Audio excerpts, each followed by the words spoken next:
পৃথিবীতে যদি সব থেকে কোনো মজাদার ব্যাপার থাকে সেটা হলো হিউম্যান লাইফ, মানুষের জীবন। কখন কোথায় মোড় ঘুরে যাবে কেউ জানে না। কখন ভালো থাকবো, কখন খারাপ থাকবো কেউ জানে না। কে ধোঁকা দেবে, কে ভালোবাসবে কোনো আন্দাজ নেই। কার ওপর দয়া আসবে, কাকে ঘৃণা করব কোনো আইডিয়া নেই। জন্ম এক জায়গায়, বসবাস করছি আরেক জায়গায়। সব থেকে কাছের মানুষ বাবা মা, কিন্তু তাদের থেকে বেশি দূরে থাকছি। কাজে থাকলে বিরক্ত লাগে, আবার প্রবাসে গিয়ে তারা বুঝতে পারছে আপনজনদের মায়া কি। আজও এক এক্সপেরিয়েন্স এই লাইফে।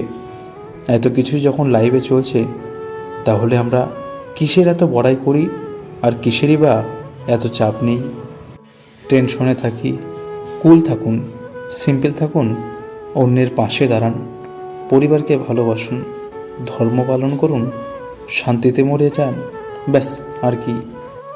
ভালো কাজ করার মান মানসিকতা যাদের আছে, কোনো না কোনো সূত্র তাকে টেনে নিয়ে যায় ভালো কাজের কাছে।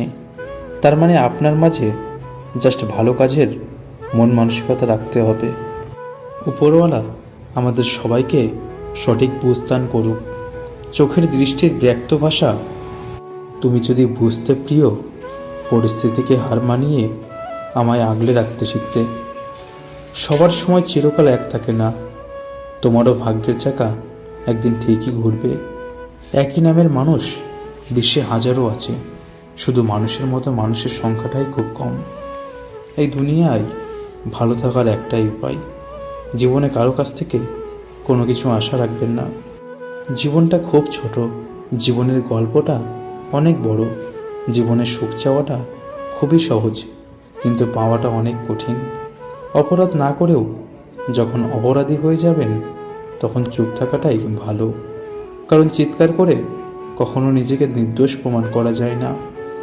যার মন যত সুন্দর, তার ভাগ্য ঠিক ততটাই খারাপ। কারণ সুন্দর জিনিসের ওপর মানুষ প্রথম আঘাত আনে। জীবনে সুখী হতে হলে স্বার্থপর হতে হয়, কারণ নিঃস্বার্থ মানুষগুলো কখনো সুখী হতে পারে না।